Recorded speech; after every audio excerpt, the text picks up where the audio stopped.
अस्सलाम वालेकुम मैं डॉक्टर माहा अपने चैनल फूड और मेडिसिन ਦੇ ਨਾਲ ਅੱਜ ਦੀ ਵੀਡੀਓ ਹੈ ਕਾਰਪਲ ਟਨਲ ਸਿੰਡਰੋਮ ਦੇ ਬਾਰੇ ਕਾਰਪਲ ਟਨਲ ਸਿੰਡਰੋਮ ਜੋ ਹੈ ਇੱਕ ਮਸਕੂਲੋਸਕੈਲਟਲ ਡਿਸਆਰਡਰ ਹੈ ਔਰ ਮਸਕੂਲੋਸਕੈਲਟਲ ਮਤਲਬ ਜੋ ਕਿ ਸਾਡੀਆਂ ਹੱਡੀਆਂ ਔਰ ਜੋ ਸਾਡੇ ਮਸਲਸ ਹੁੰਦੇ ਨੇ ਔਰ ਉਹਨਾਂ ਦੇ ਨਾਲ ਜੋ ਟੈਂਡਨਸ ਲਿਗਾਮੈਂਟਸ ਵਗੈਰਾ ਹੁੰਦੇ ਨੇ ਉਹ ਜੋ ਅਟੈਚ ਹੋਏ ਹੁੰਦੇ ਨੇ ਔਰ ਉਹਨਾਂ ਦੇ ਜੋ ਜਿਤਨੇ ਵੀ ਜੋ ਕੰਡੀਸ਼ਨਸ ਡਿਜ਼ੀਜ਼ਸ ਜਾਂ ਜੋ ਬਿਮਾਰੀਆਂ ਹੁੰਦੀਆਂ ਨੇ ਉਹਨਾਂ ਨੂੰ ਅਸੀਂ ਕਲੈਕਟਿਵਲੀ ਮਸਕੂਲੋਸਕੈਲਟਲ ਡਿਸਆਰਡਰਸ ਆਖੀਦਾ ਹੈ। ਔਰ ਅੱਜ ਅਸੀਂ ਕਰਾਂਗੇ ਕਾਰਪਲ ਟਨਲ ਸਿੰਡਰੋਮ ਔਰ ਇਹਦੇ ਦੇਖਾਂਗੇ ਅਸੀਂ ਕਿ ਇਹਦੇ ਕੀ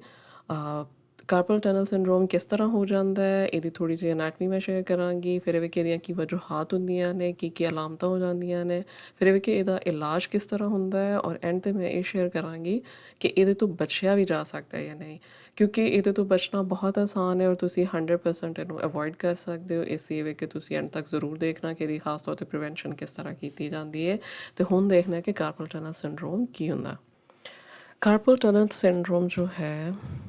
ਇੱਧਰ ਮੈਂ ਸਭ ਤੋਂ ਪਹਿਲੇ ਤੁਹਾਨੂੰ ਦਿਖਾ ਦੇਣੀ ਕਿ ਕਾਰਪਲ ਟਨਲ ਸਿੰਡਰੋਮ ਹੁੰਦਾ ਕੀ ਹੈ ਔਰ ਕਿਸ ਤਰ੍ਹਾਂ ਹੁੰਦਾ। ਬੇਸਿਕਲੀ ਜੈਸਾ ਕਿ ਇਹਦਾ ਨਾਂ ਹੈ ਟਨਲ ਦਾ ਮਤਲਬ ਹੁੰਦਾ ਕਿ ਇੱਕ ਰਾਸਤਾ ਹੋਏ ਔਰ ਅਗਰ ਤੁਸੀਂ ਇਧਰ ਸਕਰੀਨ 'ਤੇ ਦੇਖ ਰਹੇ ਹੋ ਤਾਂ ਇਹ ਜੋ ਪੀਲੇ ਪੀਲੇ ਰੰਗ ਦੀ ਇੱਕ ਚੀਜ਼ ਨਜ਼ਰ ਆ ਰਹੀ ਹੈ ਇੱਥੋਂ ਗੁਜ਼ਰਦੀ ਹੋਈ ਨੀਚਿਓਂ ਗੁਜ਼ਰ ਰਹੀ ਹੈ, ਇਹ ਸਾਡੀ ਨਰਵ ਹੈ ਜਿਹਨੂੰ ਅਸੀਂ ਮੀਡੀਅਨ ਨਰਵ ਆਖੀਦਾ ਹੈ ਔਰ ਇਹ ਅਸਲ ਵਿੱਚ ਟਨਲ ਹੈ ਜਿੱਥੋਂ ਇਹ ਗੁਜ਼ਰ ਰਹੀ ਹੈ। ਔਰ ਇੱਕ ਬਹੁਤ ਹੀ ਛੋਟਾ ਜਿਹਾ ਟਨਲ ਹੁੰਦਾ ਹੈ, ਜਿਤਨੇ ਵੀ ਸਾਰੇ ਲਿਗਾਮੈਂਟਸ ਆ ਰਹੇ ਨੇ ਉੱਪਰ, ਜਿਤਨੇ ਮਸਲਸ ਹੁੰਦੇ ਨੇ ਬਾਜ਼ੂ ਦੇ ਉਹਨਾਂ ਦੇ ਟੈਂਡਨਸ ਔਰ ਲਿਗਾਮੈਂਟਸ ਨੀਚੇ ਆ ਰਹੇ ਹੁੰਦੇ ਨੇ। ਫਿਰ ਇੱਧਰ ਜੋ ਸਾਡੀ ਰਿਸਟ ਜਾਂ ਕਲਾਈ ਹੁੰਦੀ ਹੈ ਉਹਦੀਆਂ ਹੱਡੀਆਂ ਵੀ ਹੁੰਦੀਆਂ ਨੇ ਅਤੇ ਇਹਨਾਂ ਦੇ ਦਰਮਿਆਨ ਇੱਕ ਛੋਟਾ ਜਿਹਾ ਇੱਕ ਪੈਸੇਜ ਹੁੰਦਾ ਹੈ, ਟਨਲ ਹੁੰਦਾ ਹੈ, ਇੱਕ ਛੋਟਾ ਜਿਹਾ ਰਾਸਤਾ ਹੁੰਦਾ ਜਿਹਦੇ ਵਿੱਚੋਂ ਇਹ ਨਰਵ ਗੁਜ਼ਰਦੀ ਹੈ। ਅਤੇ ਅਸਲ ਵਿੱਚ ਮਸਲਾ ਸਾਰਾ ਇਸ ਨਰਵ ਦਾ ਹੁੰਦਾ ਹੈ, ਕਿਉਂਕਿ ਇਹ ਨਰਵ ਜਿਹੜੀ ਹੁੰਦੀ ਹੈ ਅਗਰ ਇਹਦੇ 'ਤੇ ਕੋਈ ਪ੍ਰੈਸ਼ਰ ਆ ਜਾਏ, ਕਿਸੇ ਤਰ੍ਹਾਂ ਪਿੰਚ ਹੋ ਜਾਏ, ਪ੍ਰੈਸ਼ਰ ਆ ਜਾਏ ਤਾਂ ਉਹਦੀ ਵਜ੍ਹਾ ਤੋਂ ਫਿਰ ਸਾਨੂੰ ਇਹ ਸਾਰਾ ਜੋ ਸਿੰਡਰੋਮ ਹੈ ਉਹ ਹੋ ਜਾਂਦਾ ਹੈ। ਅਤੇ ਅਗਰ ਤੁਸੀਂ ਦੇਖੋ ਤਾਂ ਇਹਦੇ ਉੱਪਰ ਵੀ ਇੱਕ ਸ਼ੀਟ ਹੈ, ਇਹਦੇ ਨੀਚੇ ਵੀ ਨੇ ਸਟਰਕਚਰਸ ਔਰ ਸਾਈਡਾਂ 'ਤੇ ਹੱਡੀਆਂ ਵੀ ਨੇ ਔਰ ਇਹ ਇਹਨਾਂ ਦੇ ਦਰਮਿਆਨ ਵਿੱਚੋਂ ਗੁਜ਼ਰ ਰਹੀ ਹੁੰਦੀ ਹੈ। ਅਤੇ ਅਗਰ ਇੱਧਰ ਇਸ ਟਨਲ ਵਿੱਚ ਅਗਰ ਟਨਲ ਜਿਹੜਾ ਵੇ ਕੁਦਰਤੀ ਤੌਰ 'ਤੇ ਜੈਸੇ ਕਿ ਖਵਾਤੀਨ ਹੁੰਦੀਆਂ ਨੇ ਅਤੇ ਉਹਨਾਂ ਦਾ ਵੈਸੇ ਹੀ ਨੈਰੋ ਹੁੰਦਾ ਜਾਂ ਥੋੜ੍ਹਾ ਛੋਟਾ ਹੁੰਦਾ ਹੈ ਮਰਦਾਂ ਦੀ ਨਿਸਬਤ, ਔਰ ਇਸ ਟਨਲ ਵਿੱਚ ਅਗਰ ਕੋਈ ਵੀ ਇਸ਼ੂ ਹੋ ਜਾਏ ਜੋ ਕਿ ਮੈਂ ਅੱਗੇ ਜਾ ਕੇ ਐਕਸਪਲੇਨ ਕਰਨੀ ਆ ਤਾਂ ਉਹਦੀ ਵਜ੍ਹਾ ਤੋਂ ਹੁੰਦਾ ਅਸਲ ਵਿੱਚ ਕੀ ਹੈ ਕਿ ਜਿਹੜੀ ਨਰਵ ਹੁੰਦੀ ਹੈ ਮੀਡੀਅਨ ਨਰਵ ਇਹ ਕੰਪਰੈਸ ਹੋ ਜਾਂਦੀ ਹੈ ਅਤੇ ਉਹਦੇ ਕੰਪਰੈਸ਼ਨ ਹੋਣ ਦੀ ਵਜ੍ਹਾ ਤੋਂ ਸਾਰੇ ਜਿਹੜੇ ਨੇ ਪ੍ਰੋਬਲਮ ਸਟਾਰਟ ਹੋ ਰਹੇ ਹੁੰਦੇ ਨੇ। ਹੁਣ ਪਹਿਲੇ ਦੇਖਦੇ ਹਾਂ ਕਿ ਮੀਡੀਅਨ ਨਰਵ ਜਿਹੜੀ ਹੈ ਇਹ ਬੇਸਿਕਲੀ ਸਾਨੂੰ ਕਿਉਂ ਚਾਹੀਦੀ ਹੁੰਦੀ ਹੈ ਜੋ ਇਸ ਟਨਲ ਤੋਂ ਗੁਜ਼ਰ ਰਹੀ ਹੈ। ਜਿੱਤੇ ਵੀ ਜਿਹੜੀ ਸਾਡੀ ਸੈਂਸੇਸ਼ਨ ਹੁੰਦੀ ਹੈ ਜੋ ਮਹਿਸੂਸ ਕਰਨੇ ਹਾਂ ਅਸੀਂ ਆਪਣੇ ਹੱਥ ਨਾਲ ਜੋ ਅਸੀਂ ਕੰਮ ਕਰਨੇ ਹਾਂ ਜਿਹਦੀ ਵਜ੍ਹਾ ਤੋਂ ਸਾਡੇ ਜੋ ਹੱਥ ਦੇ ਮਸਲਸ ਨੇ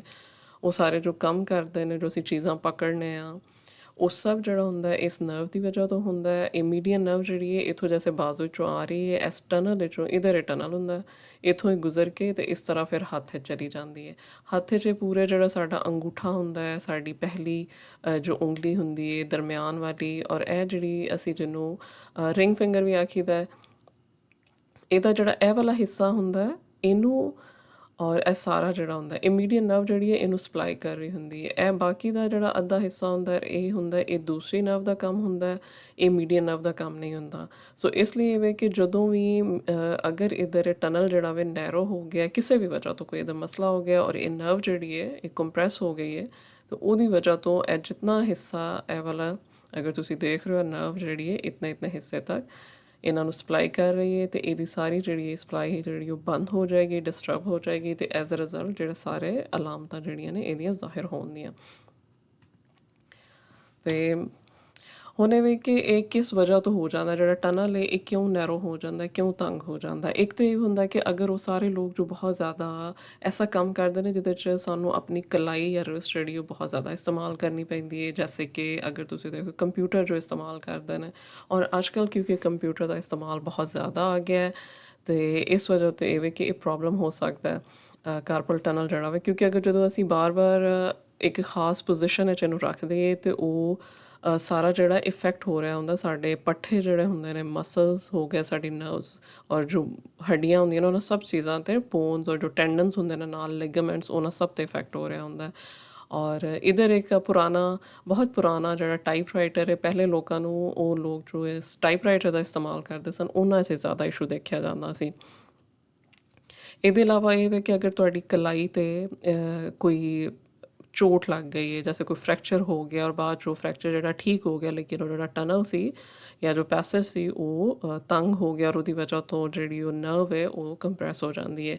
ਇਹਦੇ ਇਲਾਵਾ ਕੀ ਕਾਜ਼ਸ ਹੁੰਦੀਆਂ ਨੇ ਕਿ ਅਗਰ ਐਸੀਆਂ ਤੁਹਾਨੂੰ ਬਿਮਾਰੀਆਂ ਨੇ ਜਿਹਦੇ ਵਿੱਚ ਸੋਜ਼ਿਸ਼ ਜ਼ਿਆਦਾ ਹੋ ਸਕਦੀ ਹੈ, ਜੈਸੇ ਕਿ ਡਾਇਬਟੀਜ਼ ਹੋ ਗਈ, ਰੂਮਾਟਾਇਡ ਆਰਥਰਾਈਟਸ ਹੋ ਗਿਆ। ਇਹਦੇ ਇਲਾਵਾ ਜੋ ਮੋਟਾਪਾ ਹੁੰਦਾ ਹੈ, ਇਹ ਸਭ ਜਿਹੜੇ ਨੇ ਜਿਸਮ ਦੇ ਵਿੱਚ ਸੋਜ਼ਿਸ਼ ਬਹੁਤ ਜ਼ਿਆਦਾ ਕਰਦੇ ਨੇ। ਐਸੀ ਸਿਚੁਏਸ਼ਨ ਵਿੱਚ ਕੀ ਹੁੰਦਾ ਹੈ ਕਿ ਜੋ ਇਸ ਟਨਲ ਦੇ ਅਗਰ ਮੈਂ ਤੁਹਾਨੂੰ ਦੁਬਾਰਾ ਦਿਖਾਵਾਂ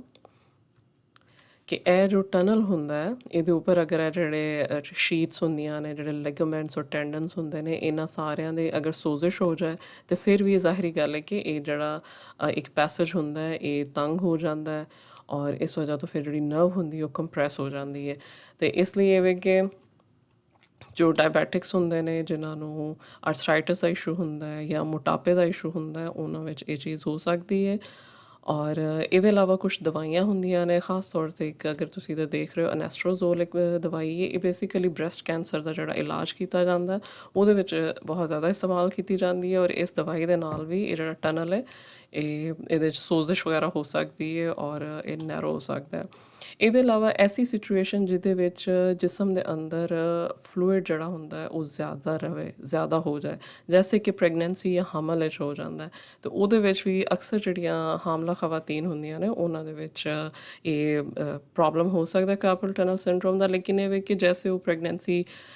ਖ਼ਤਮ ਹੁੰਦੀ ਹੈ ਅਤੇ ਆਟੋਮੈਟਿਕਲੀ ਉਹਨਾਂ ਦਾ ਠੀਕ ਹੋ ਜਾਂਦਾ।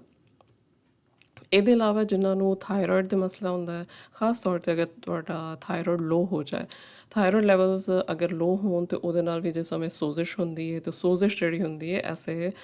ਕਾਰਪਲ ਟਨਲ ਜੋ ਹੈ ਇਸ ਟਨਲ ਨੂੰ ਵੀ ਨੈਰੋ ਕਰ ਸਕਦੀ ਹੈ ਔਰ ਇਹਦਾ ਇਸ਼ੂ ਆ ਸਕਦਾ ਹੈ। ਇਹਦੇ ਇਲਾਵਾ ਜਿਨ੍ਹਾਂ ਨੂੰ ਕਿਡਨੀ ਫੇਲ ਹੋ ਜਾਂਦੇ ਨੇ ਜਾਂ ਇੱਕ ਚੀਜ਼ ਹੁੰਦੀ ਹੈ ਲਿੰਫਡੀਮਾ ਹੁੰਦਾ। ਲਿੰਫਡੀਮਾ ਬੇਸਿਕਲੀ ਸਾਡੇ ਜਿਸਮ ਅੰਦਰ ਇੱਕ ਕੁਛ ਵੈਸਲਸ ਹੁੰਦੀਆਂ ਨੇ, ਅਸੀਂ ਉਹਨਾਂ ਨੂੰ ਲਿੰਫੈਟਿਕ ਵੈਸਲਸ ਆਖੀਦਾ ਹੈ। ਅਗਰ ਉਹਨਾਂ ਦੀ ਕੋਈ ਬਲੋਕੇਜ ਹੋ ਜਾਏ ਤਾਂ ਉਹਦੇ ਵਿੱਚ ਨਾਲ ਵੀ ਕੀ ਹੁੰਦਾ ਹੈ ਕਿ ਸਾਰਾ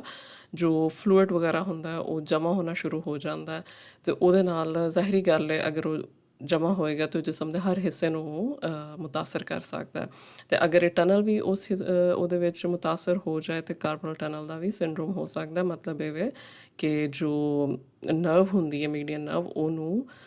ਪਿੰਚ ਕਰ ਸਕਦਾ, ਕੰਪਰੈਸ ਕਰ ਸਕਦਾ ਅਤੇ ਉਹਦੀ ਵਜ੍ਹਾ ਤੋਂ ਅਲਾਮਤਾਂ ਕੀ ਹੁੰਦੀਆਂ ਨੇ ਇਹਦੀਆਂ ਬੇਸਿਕਲੀ ਦੋ ਤਿੰਨ ਹੀ ਅਲਾਮਤਾਂ ਹੁੰਦੀਆਂ ਨੇ ਖਾਸ। ਇੱਕ ਤਾਂ ਹੁੰਦਾ ਕਿ ਜੋ ਜਿਸ ਸਾਈਡ 'ਤੇ ਹੱਥ ਬੇਸ਼ੱਕ ਦਾਇਆਂ ਹੋਏ ਜਾਂ ਬਾਇਆਂ ਹੱਥ ਹੋਏ ਜਾਂ ਦੋਨੋਂ ਹੋ ਸਕਦੇ ਨੇ ਅਤੇ ਉਹਦੇ ਵਿੱਚ ਕੀ ਹੋਏਗਾ ਕਿ ਜਿਹੜਾ ਹੱਥ ਹੋਏਗਾ ਉਹਦੇ ਮਸਲਸ ਜਿਹੜੇ ਨੇ ਉਹਦੇ ਤੁਹਾਨੂੰ ਨਾ ਕਮਜ਼ੋਰੀ ਮਹਿਸੂਸ ਹੋਏਗੀ, ਖਾਸ ਤੌਰ 'ਤੇ ਜੋ ਅੰਗੂਠੇ ਦਾ ਹੁੰਦਾ ਹੈ। ਅਤੇ ਤੁਸੀਂ ਖਾਸ ਤੌਰ 'ਤੇ ਜੋ ਚੀਜ਼ਾਂ ਗ੍ਰਿਪ ਵਾਲੀਆਂ ਹੁੰਦੀਆਂ ਨਾ ਉਹ ਗ੍ਰਿਪ ਬਹੁਤ ਜ਼ਿਆਦਾ ਜਿਹੜੀ ਲੂਜ਼ ਹੋਣਾ ਸ਼ੁਰੂ ਹੋ ਜਾਏਗੀ। ਤੁਸੀਂ ਆਪਣੀਆਂ ਚੀਜ਼ਾਂ ਹੱਥੋਂ ਗਿਰਨੀਆਂ ਸ਼ੁਰੂ ਹੋ ਜਾਂਦੀਆਂ ਕਿਉਂਕਿ ਤੁਹਾਨੂੰ ਮਹਿਸੂਸ ਨਹੀਂ ਹੋ ਰਿਹਾ, ਤੁਹਾਨੂੰ ਬਹੁਤ ਜ਼ਿਆਦਾ ਕਮਜ਼ੋਰੀ ਹੋ ਜਾਂਦੀ ਹੈ ਹੱਥ 'ਚ ਔਰ ਬਹੁਤ ਜ਼ਿਆਦਾ ਐਸੇ ਲੱਗਦਾ ਜੈਸੇ ਹੱਥ ਸੌਂ ਰਿਹਾ ਔਰ ਇੱਕ ਐਸੀ ਸੈਂਸੇਸ਼ਨ ਆਉਂਦੀ ਜੈਸੇ ਕੁਛ ਇਲੈਕਟ੍ਰਿਕ ਸ਼ੌਕ ਲੱਗਿਆ ਅਤੇ ਵੈਸੀ ਸੈਂਸੇਸ਼ਨ ਆਉਣਾ ਸ਼ੁਰੂ ਹੋ ਜਾਂਦੀ ਔਰ ਇਹ ਸਿਰਫ ਹੱਥ 'ਚ ਹੀ ਨਹੀਂ ਹੁੰਦੀ ਬਲਕਿ ਉੱਪਰ ਬਾਜ਼ੂ ਵਿੱਚ ਵੀ ਜਾਂਦੀ ਹੈ। ਅਤੇ ਐਜ਼ ਅ ਰਿਜ਼ਲਟ ਕੀ ਹੁੰਦਾ ਕਿ ਤੁਸੀਂ ਜਿਹੜੇ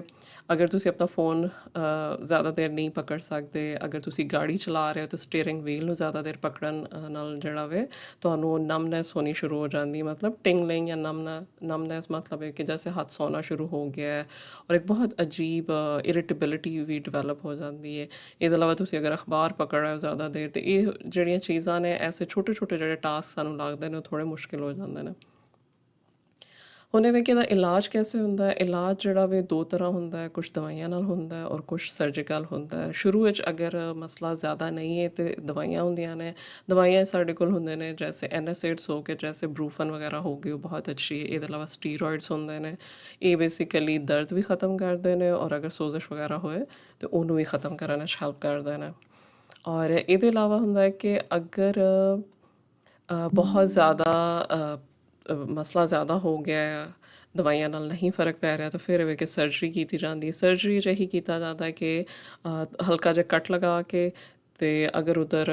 ਕਿਸੇ ਵੀ ਵਜ੍ਹਾ ਤੋਂ ਕੰਪਰੈਸ਼ਨ ਹੋਇਆ, ਜੈਸੇ ਅਗਰ ਕਿਸੇ ਟੈਂਡਨ ਜਾਂ ਕਿਸੇ ਸ਼ੀਥ ਦੀ ਵਜ੍ਹਾ ਤੋਂ ਉਹਨੂੰ ਕਵਰ ਕੀਤਾ ਉਸ ਟਨਲ ਨੂੰ ਬਹੁਤ ਜ਼ਿਆਦਾ ਔਰ ਪਿੰਚ ਕੀਤੀ ਹੈ ਨਰਵ, ਅਤੇ ਉਹ ਕੀ ਕਰਦੇ ਨੇ ਉਹਦੇ 'ਚ ਕੱਟ ਲਗਾ ਕੇ ਉਹਨੂੰ ਖੋਲ੍ਹ ਦਿੰਦੇ ਨੇ ਤਾਂ ਕਿ ਨਰਵ ਜਿਹੜੀ ਉਹ ਰਿਲੀਜ਼ ਹੋ ਜਾਏ ਅਤੇ ਐਜ਼ ਅ ਰਿਜ਼ਲਟ ਕੀ ਹੋਏਗਾ ਕਿ ਜੋ ਦਰਦ ਵਗੈਰਾ ਹੋ ਰਹੀ ਹੁੰਦੀ ਹੈ, ਵੀਕਨੈਸ ਵਗੈਰਾ, ਅਤੇ ਉਹ ਰਿਲੀਵ ਹੋ ਜਾਏਗੀ।